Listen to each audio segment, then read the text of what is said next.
ভারতের এক অদ্ভুত গ্রাম। সেখানে নাম নয়, মানুষ মানুষকে ডাকে শীষ দিয়ে। অবাক হলেও একদম সত্যি ঘটনা। পৃথিবীতে যে কোনো ব্যক্তি বা স্থান বা বস্তুকে নামের দ্বারা চিহ্নিত করা হয়, তাই সবকিছুর একটি আলাদা নাম রয়েছে। কিন্তু এক মুহূর্ত ভেবে দেখুন, আপনার কেমন লাগবে যদি কেউ আপনার নামের পরিবর্তে শীষ দিয়ে ডাকে বা কোনো সুরের সাহায্যে ডাকে। ভারত হলো বৈচিত্র্যে ভরা এমন একটি গ্রাম রয়েছে যেখানে মানুষকে নাম দিয়ে নয়, শীষ দিয়ে বা সুর বাজিয়ে ডাকা হয়।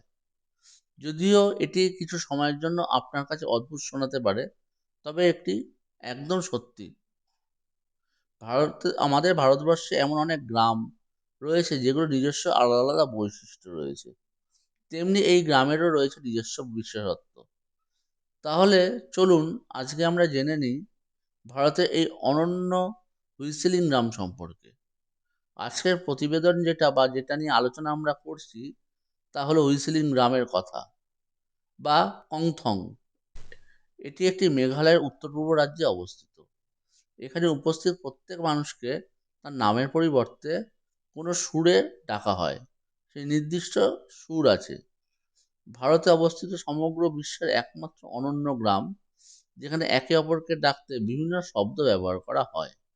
এই বৈশিষ্ট্যের কারণে এই গ্রামটি যেমন ভারতসহ আরও অনেক দেশে বিখ্যাত, তেমনি এই কারণে এই গ্রামের নাম রাখা হয়েছিল হুইসিলিং গ্রাম। হুইসিলিং ভিলেজ কংথং সম্পর্কে জানার পর এই চিন্তাটা নিশ্চয়ই আপনার মাথায় আসছে যে শীষের আওয়াজ এমন কিভাবে শীষটা দেওয়া হয় যে একে অপরকে বুঝতে পারে বা জানতে পারে যে আমাকেই ডাকছে। কিভাবে ডাকা হচ্ছে সেটা কিভাবে বুঝছে। সেই জন্য আপনাদের সবাইকে জানিয়ে রাখি, এখানকার লোকেরা শীষ দিয়ে ডাকার প্রচুর অনুশীলন করে। এই গ্রামে পরিবারের সংখ্যা 200।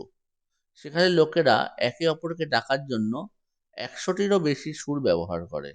কারো কারো মতে ব্যবহৃত সুরের সংখ্যা আরও বেশি।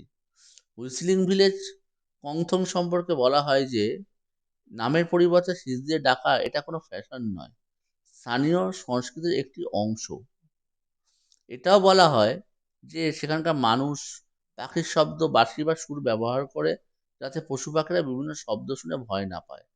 এখানে পশু পাখির কণ্ঠের বাঁশি ও সুরও ব্যবহৃত হয়।